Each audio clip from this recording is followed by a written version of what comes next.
Okay, so gotta clear the energy. Okay.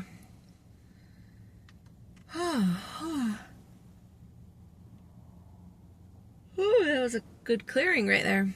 Okay. So, I wanted to bring up the fact that there has been a lot going on in the past, like, few days, a week.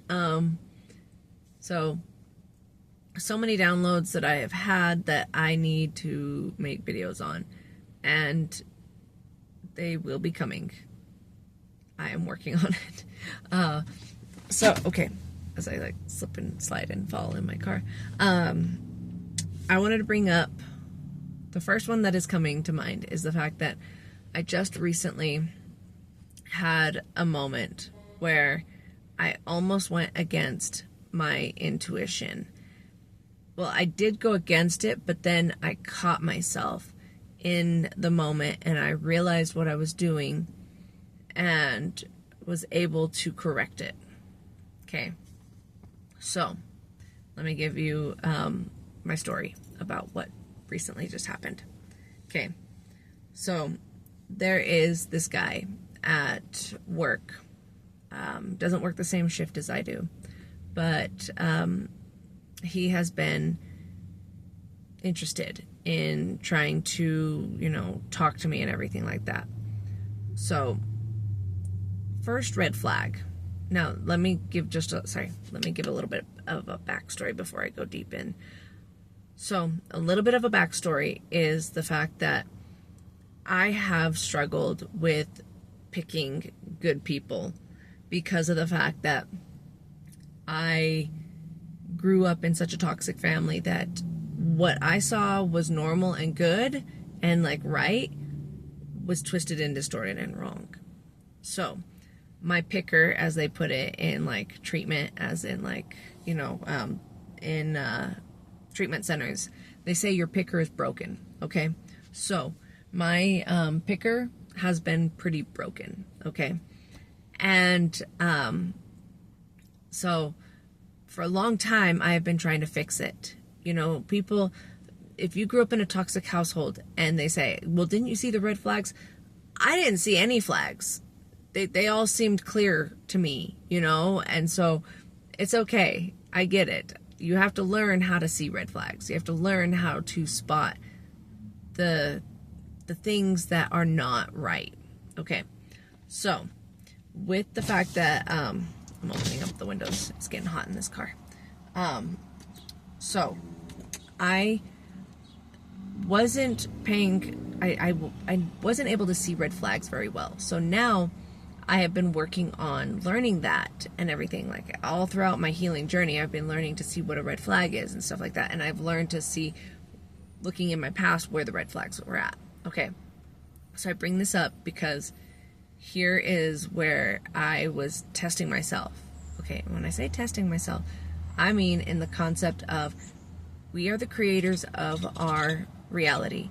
And therefore, we bring things in that are either lessons or blessings. And so sometimes whenever we are still healing or still learning, we will bring in a repeated lesson until we learn that lesson, until we do something different. Okay, so what I mean by that is, here's an example of my lesson. Okay, I manifested in something that was a lesson on me learning how to speak up and me learning how to trust my intuition and me building a deeper trust within myself. And I love how the birds are singing right now. I love you, birdies. They're just confirming it. They're just telling you, like, she's so on. She's so on. I love you guys. Let me get back on track here. So with that, I brought in this lesson because I have been working on trusting my intuition and trusting my gut and building a deeper trust with myself. So this lesson I brought in. So back to the story. Now back to our regular programming. Okay, this guy has been interested and he's been, trying to get my number and stuff like that. And first my instincts kind of said like, probably not, because you're not really interested in him. And then the old parts of me started to be like, well, you can at least give him a chance. And, you know, the nice girl, like that nice girl kind of like shit that you're trained to be. And so it was one of those things. And I'm like, okay, well, I'll just give him a chance. And then again, I also stopped and I told him at one point, I was like, I'm not interested in dating with you. I have no interest in dating you. But he asked me about what I was doing, and I told him about what I was trying to do, and that I was busy and that I would not have time for him. And he, at one point, made the comment, and this is where the first red flag is. Well, not the first one, but like the first one that I saw. There's another one before that where the first red flag was the fact that he asked out one of the other, not a coworker, but one of the security guards at work. So it was something that was a red flag, that he went from asking her out and she turned him down, and then he's coming and asking me. That says a lot. That's a red flag in the fact that he's wanting someone to date that he wants to have more or less take care of him. I mean, I know this is an assumption, but at the same time, it's not an assumption. I mean, based upon all the data that I collected up until this point, that was just a theory. That was a theory for me. So I was like, okay, well, let me test the spirit a little bit more. So I then told him that I wasn't interested in dating, and that I wasn't, you know, I was too busy working on a bunch of things, like my own side business and all of that stuff. And he made a comment that he said, well, nobody likes to work, you know. He's like, yeah, if I didn't have to work, you know, I would be doing nothing. So he made those are probably not the exact words, but he pretty much said that if he didn't have to work, he would be doing nothing. Now, to me, that's a red flag, because of the fact that if I didn't have to, like, work at a soulless, crushing job, I would still be working. That's the thing, is I love doing things. I love going out. I love doing lots of different things. So I love working. I do. It's just working for myself, more or less, because working for a corporation that does not give two shits about you, that's not working to me. That is that's slavery. Seriously. So that was another red flag. So I'm like, okay, still being the nice girl, and I say, okay, well, you know, past my intuition, past my better judgment, I'm like, okay, well, I'll give him my number and we'll talk. Because he's like, oh, well, I just want to talk. Because I told him what I do. Like, I'm Reiki, and I help people with getting off of drugs, with helping them with, like, their body, with finding their soul purpose in life, that kind of stuff. And so he was like, you know, well, I just want to, we'll just talk, okay? I would just like to talk. And that should have been another warning sign for me. Should have. Hindsight now. But I was like, okay. So I gave him my phone number. And I'm not going to, like, tell you the whole entire conversation, because, like, that would be just, we're going to be here way too long telling the whole conversation. And I'm not, like, omitting things of my own by any means. So he asked me to spell my name when he first reached out, and I said Sheena, you know, told him, and he said, much better, comma, good girl, with a silly face. Now, this is where, like, I get that people could sit there and be like, oh, well, he was just being playful.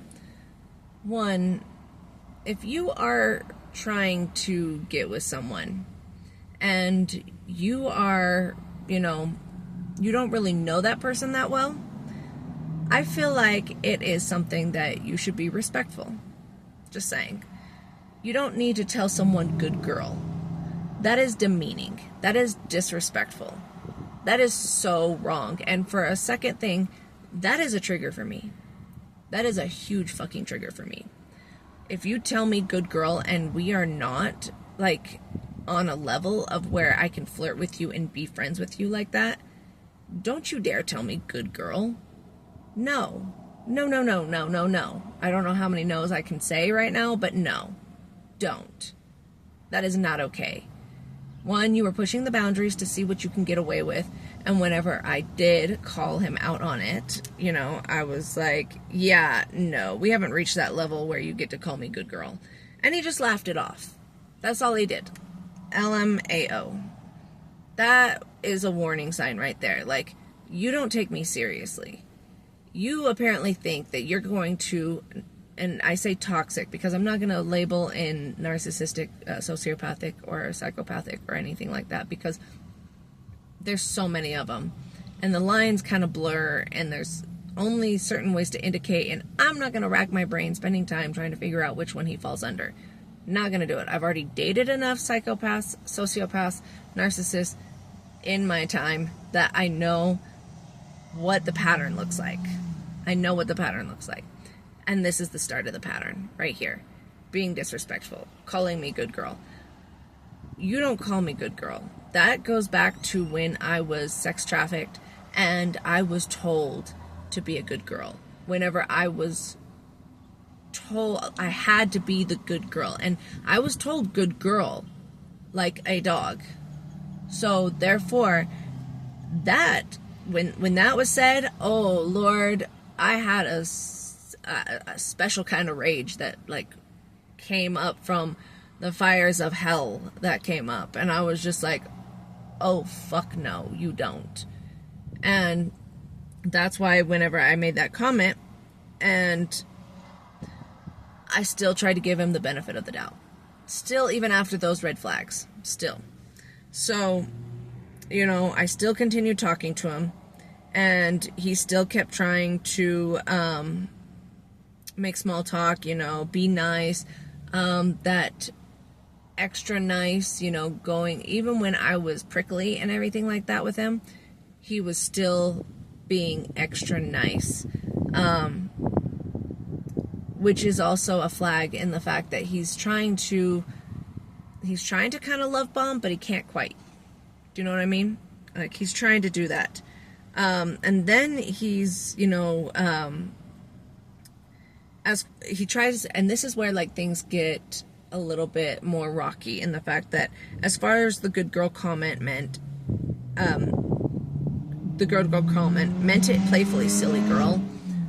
No, if something you say is disrespectful and I call you out on that, and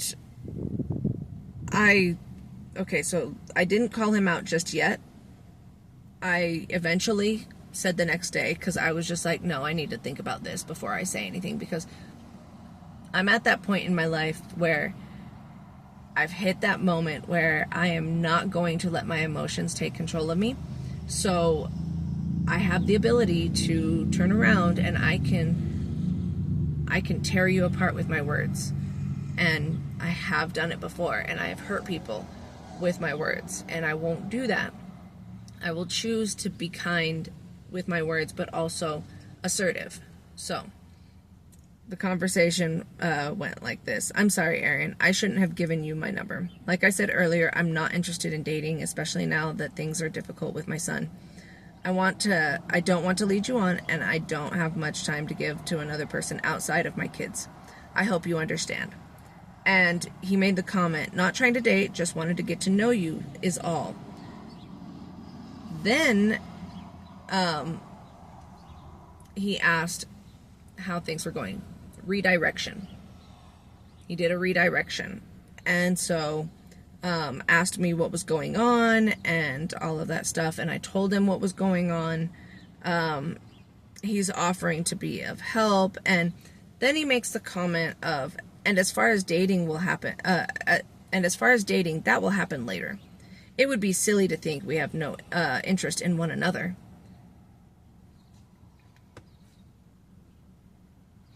So this goes along with that whole alpha male toxic masculinity kind of shit that's going around, where you don't take her no for an answer. And so at that point I was just like, okay, yeah. So it carried on a little bit more in the fact that I made a comment of how, like I said, I'm not interested in dating. I've got a bunch of guys hitting on me constantly, and I am not going to settle for anything less than being treated how I deserve to be treated. And he wrote, he made the comments of treating a woman as they should be, but that's later, and all of that. And so it's like, he's like, read what I'm saying, girl. And it's like, no, I don't think you understand what I'm saying. I don't think you're getting it. I think you're hearing it, but you won't take it. And say, and then he's like, he's a grown man. He's not looking for a one-night stand. And it's like, no, I know you're not looking for a one-night stand, because I know that you have a child. And right now, what you're trying to do is you're trying to find a good woman to be able to take care of you and your child, because I have dated quite a few of people like that, and my ex-husband also did that to his ex-girlfriend that he was dating, which I thank her, because she was a sweetheart and she was a good woman that he took advantage of and everything like that. And she got roped in to help taking care of my 3 kids while he did absolutely fucking nothing. He worked, and then he came home and he drank and did nothing. So I thank her for being there, because if it wasn't for her being there, then my kids would have suffered even far worse than what they felt whenever they were living there. So I'm just saying, I am grateful for her for being there. Hands down, I appreciate her. But I see the pattern, because I have dated a guy like that also was like that, where he wanted a good motherly woman to stay home and take care of the kids. And look, I was already a trad wife. I really was. I was a trad wife with my ex-husband, and it sucked. It sucked so bad, because he was not providing for me whatsoever. He was running around cheating on me, and that's exactly what was happening with other relationships. So after that, I made a comment, and I told him that I was working on some shit with myself, in the fact that I was trying to work things out. Hold on just one second. My daughter just got back in. So I told him that I was working on some stuff for myself, and that it was one of those things that I get triggered, and when he said that good girl comment, I was not okay with it. And that, right now I am trying to be a civil person, and I'm trying to actually talk to people and, tell them what's up, and, be assertive with my words. And his thing was like, I can handle you, and you put in effort and we will be fine. Motherfucker, I put in effort and we will be fine? Don't you dare point the finger at me and sit there and not take any accountability for the fact that you said the words and then did not actually apologize for how you said those words. No. More red flags. And then finally, I was like, can you explain that text a little bit more? Can you elaborate on me working on things and we being okay? Because that's not how this shit works. It's a two-way street. You got shit to work on, I got shit to work on. Yeah, it's going to be a little bit of a give and take, but at the same time, it is not all one person. So, pretty much just saying that, you just said still working on self-defense, Mick, and asked if I could handle that. I'm saying as long as you continue to work on your self-defense thing is all, trying to be all clear about it. I'm like, okay. I was like, thank you. I appreciate that. And then I, didn't think much of it because sometimes I admit it takes me a minute to really get things through my head and I got to think about it. And then I was like, we texted a little bit more after that. And finally, I decided to be honest. Finally, I decided to be honest with myself. Every time that I was texting this person, my nervous system was shot. It was telling me not to trust this person because my nervous system, every time like I would just think about texting him, it would tense up. I would get tense and I would just be like, oof. Like, like a cat, whenever they see somebody they don't like and they just like get all tense and they hiss and they get all like on edge. That's exactly what my nervous system was saying. And it was like, oh, okay, we're going to listen to that. So what I did. So my nervous system is telling me that anything between us, even just texting, is bothering me. So I am just going to say goodbye and not answer back. I'm going to be civil in person, but I'm not going to keep texting with you. I wish you luck with dating. And of course, again, this isn't about dating, but okay, well, if it's not about dating, you're getting to know me so that we can date. That's what your plan was. You said it in the text before. So I'm just not going to argue with you. I'm not going to argue with you. I'm going to leave it at that. I blocked him. And then I realized that this was one of those tests for myself to really realize that I don't need to be nice. I don't need to worry about what other people will think. I don't need to sit there and go out of my way to make someone feel okay, because in that whole thing, there was no consideration at all for me in the fact that what he was saying and pointing fingers and redirecting and all of that toxic behavior that I have walked away from. It was such a beautiful test for me to see that I can see it and that I can do something different about it. And that's what I did. And so I wanted to also read a parable that reminds me so much of what I try and have to remind myself about too. Whenever dealing with someone that is toxic, there is this beautiful parable of the donkey and the tiger, and I'm going to read it to you because I have it pulled up here on the phone, about how, okay, the donkey said to the tiger, "The grass is blue." The tiger replied, "No, the grass is green." The discussion heated up, and the two decided to go before the lion, the king of the jungle. The donkey began to shout, "Your Highness, is it true that the grass is blue?" The lion replied, "If you believe that it's true, then the grass is blue." The donkey continued, "The tiger disagrees with me, contradicts, and annoys me. Please punish him." The king declared, "The tiger will be punished with 5 years of silence." The donkey jumped cheerfully and went on his way. The king declared, the donkey and went on his way. The tiger accepted his punishment, but before he left, he asked the lion, "Why have you punished me? After all, the grass is green." The lion replied, "In fact, the grass is green." The tiger asked, "So why are you punishing me?" The lion replied, "That has nothing to do with the question of whether or not the grass is blue or green. The punishment is because it is not logical for an intelligent creature like you to waste time arguing with a donkey. And on top of that, come and bother me with a question like that." So, the whole moral of all this is the worst waste of time is arguing with the fool and fanatic who does not care about truth or reality, but only the victory of his beliefs and illusions. Okay? So I could have argued with that person. I could have sat there and argued with him and pointed out and all of this like logical stuff because I've done it before. I've spent so much time wasted on arguing with people that didn't care. They just wanted to be right. And I, in turn, also wanted to be right. So that's on me in the fact that I was trying so hard to get my point across to someone that was stuck in their way of being right, and I was stuck in my way of being right.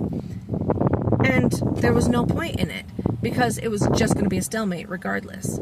So, when there are two people who, no matter how much evidence, there are going to be people who, no matter how much evidence we present to them, are not in the capacity to understand it, and others are blinded by ego, hatred, and resentment. And all they want is to be right, even if they are not. If you know you're right, it doesn't matter if you prove to them that you're right. Doesn't matter. You know you're right. So, therefore, you can just walk away and have no problems. Because there is no point in arguing with a fool. There's no point. You're just wasting time and energy. And easily you can be like, yep, you are right. You're so right. Okay, bye. And so, one of the most basic principles of success is to maintain a high teachability index. That is to remain teachable and coachable.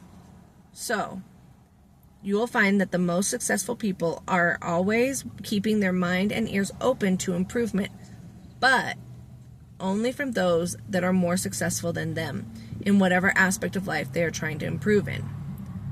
Don't get caught in the trap of arguing with those committed to misunderstanding you. So, whenever this is happening, whenever you are having this kind of situation, know that you don't have to keep arguing. You don't have to keep trying to get your point across. If somebody is not willing to sit back and take a look at your perspective, then they aren't worth arguing with. Then that conversation just needs to be shut down. So, I just wanted to share this whole thing with you because I was super thrilled about the fact that I had this cool breakthrough and a shift in who I was. And I don't care if, I know there are people that I work with that are gonna, watch some of these videos and, probably go start gossip at work and everything like that and go do that kind of crap. I'm okay with that. I will be the mean, evil person. I don't mind. I will be the evil bitch. I will take that right, Call me Cruella. I don't care. Call me Ursula. Whatever you want to do. I will be that person because it's my time now. It's my time to be that way because I'm sorry, but I won't take shit from anybody. And if you want to go run around and spread rumors about me, that's fine. I really don't care because I've had so many other people spreading rumors or gossiping or, black magic is what you call it, witchcraft. I've already had people doing that plenty of times before. It's not going to be the first and you're not going to be the last and I'm not going to worry about it. So, I wanted to share this with you guys because of the fact that, hey, take my lessons and use them for yourself as well. Because this is how we grow. We learn from others' experiences instead of learning the hard way. I'm done learning the hard way. I will share all of my knowledge with you guys because if it helps you, great. That's what I'm here for. And I want to say I love you. Have a beautiful, blessed day.